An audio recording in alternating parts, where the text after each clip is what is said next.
Good afternoon, everyone. My name is Dickmeis. I work for a company called Vattenfall. For the ones that don't know us, we are an integrated utility based out of Sweden and active in the northwestern European markets. So core markets are from UK in the west, by Netherlands, Germany, all the way to Finland in the east. And I want to talk today a little bit about green hydrogen, how we look at that, share a couple of learnings that we have from pilots that we have already done or still active with, and then also dive into key enablers that we see in some of the value chains we are looking into projects moving forward. For green hydrogen projects, we see three key ingredients that are needed to basically make a business case. First and foremost, of course, is the renewable energy supply. Then we have the hydrogen production, electrolyzer and storage and optimization there, of course. And most importantly, the offtake and the actual end consumer and end products that you want to do. So if we look into the first piece, the renewable power supply, then that's more or less our home turf. So as an integrated utility, we have a large renewables base already. So we have a lot of hydro in Sweden, but in our other markets, we have actually quite a large base of renewable assets, so wind, solar, and more importantly, for especially green hydrogen production, we have a large pipeline that we're going to develop over the next years to supply the green electrons that comply with RFMBO European regulations for green hydrogen. Overall, in our core markets, we supply over 7.5 million customers. And as mentioned, these are our core markets and the pipeline that we have in development for the renewable assets. If we now look into the pilots, where I want to share a couple of the learnings. So the first one I want to talk about, many of you might be aware of. So we have done with our partners LKAB and SSAB a pilot on green steel in the north of Sweden, where we basically have proven that the value chain works, most importantly, so you can produce green steel from green hydrogen. And there we have made actually a couple of key learnings. So on the one hand, how to optimize the power supply to the asset. So as all of you know, the biggest part of the cost for the hydrogen is the power. And to optimize that and bring the price down for that overall, that enables, of course, more competitive pricing for the hydrogen itself. And what we found is actually that storage. So we have built as part of that project a storage cavern, which is underground. It adds a bit of capex to your project, but therefore we could decouple the actual production of the hydrogen from the demand. So that meant we could produce in the hours where power was very cheap and could skip the hours where the prices are at peak. And what it enables, you see here on the left-hand side, we actually brought down the prices overall with roughly 25 to 40%, depending on when that was actually done and which part of the market we were using. And we have actually posted the electrolyzer in the Swedish market. So we have actually actively been trading the electrolyzer as a capacity on the market, and we could do so within the hour. So also that is possible. So intraday trading with electrolyzers is a possibility that can be done. And that enables us to really get this competitive pricing there. The second pilot learnings that I want to share is from another pilot that we have done called Deep Purple, that we have done with our partners from Technip FMC, who have built a pilot plant in Norway. And the hybrid was an alkaline electrolyzer. The Deep Purple one was a PEM electrolyzer. And this was mainly to prove that you can have a full intermittent power supply from a wind turbine, for example, and still your electrolyzer is able to follow that intermittent supply fully. And that pilot also concluded that that is possible and that it works. Also here, additionally, we have proven hydrogen storage, fuel cells, and also that the control systems actually are built and ready to follow what we need for these projects. So that's on the pilots and the learnings. Now I want to dive into looking a bit forward. What projects are we looking at the moment and moving ahead? And specifically here focusing on the part of e-fuels as an example value chain.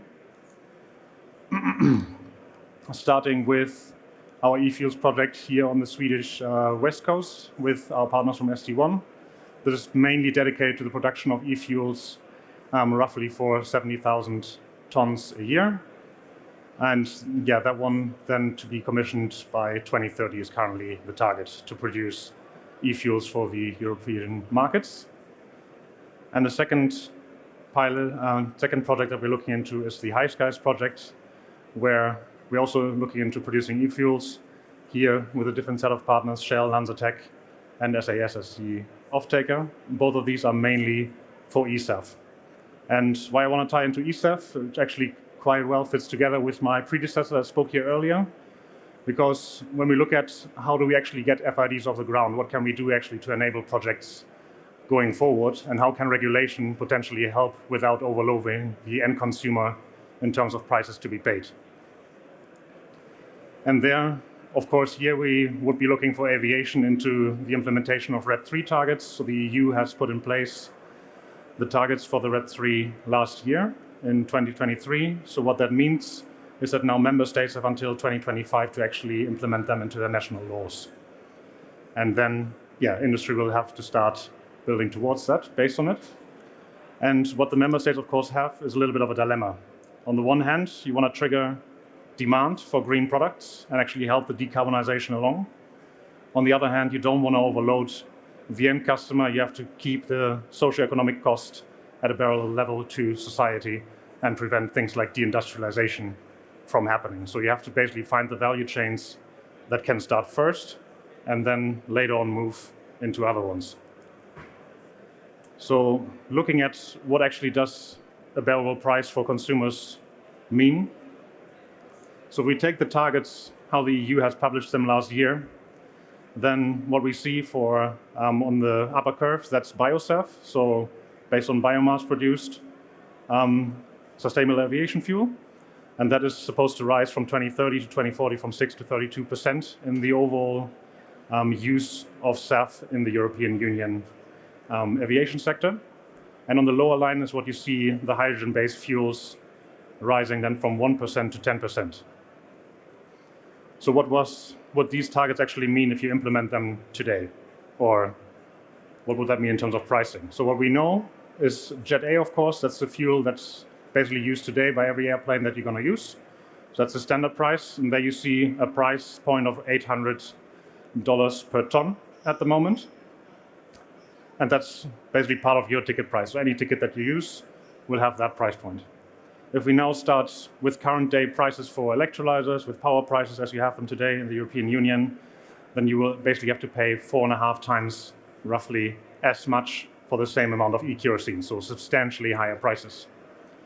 And then, of course, there's forecasts, in this case, from the International Energy Agency, which basically say in 2030 these costs will come down. As explained earlier, when the industry matures, it will come down. But what we have to cross today is that first bump. We have to cross the 3,500, right? So to enable basically that development to happen. But with fuels, what can be done, and what has, for example, also been done already in some countries in terms of blending with biofuels, could also be done here. So blend basically e-kerosene together with Jet A or with biosaf to actually bring the price overall down. And in this example, what I have used is basically a standard flight from Stockholm to Amsterdam. So a lot of you can probably via the Schiphol airport this week. And that would, on a normal flight day, would cost 400 euros per flight. And for that same flight, depending on which airline you choose, you can already buy 100% biosaf, which would bring you to that second bar with 552 euros for that flight. So biosaf already lifts up your price quite a bit. If you now replace the fuel costs totally with eSAF, that brings you to the third bar. So roughly 1/3 of your normal ticket price is fuel cost today. So if you take those 120 euros in the case of 400 euros, replace them by the 4.5 times as much for the e-fuels, then you basically double your ticket price. And I would say that's not bearable. So that's not where you want to go immediately. It's too high. But if you start blending, and that's the fourth bar here, if you just take the 2035 target of 5% of e-fuel blending into the normal Jet A, then your ticket price only lifts up to the 420 euros per flight. And then, of course, you're already more or less in the area that you anyway have by booking the ticket a day later, a week later, a month later. So similar like the president does before, I would say it's these value chains where we have to look at where can we actually start? Where can we put in targets to actually trigger demand to enable these first value chains? And in this case, what actually demand would that trigger if we say 5% of today's demand within Europe would be replaced by eSAF? Then we need 2.5 million tons of ESF per year. And that, going back to the project size that we are looking into with our partners, that will mean 30 times these projects. So 30 projects could be triggered by just basically asking for this type of blend. So that's where, we are also looking into these type of value chains. That should be interesting for the regulator. On the one hand, strike the balance of increasing the demand, and on the other hand, securing still that socio-economic costs are bearable to society and consumers. So as a closing point, we invite you to have a look, come and meet us at our booth. And we are looking, of course, for partners. If you have interesting projects, if you would like to discuss further. So we develop, own and operate renewable assets. We have in-house engineering and especially electricity origination and trading capabilities. And we have strong relation with policymakers, off-takers and investors. So come and meet us at booth C154. And that's all that I had. Thank you for your attention.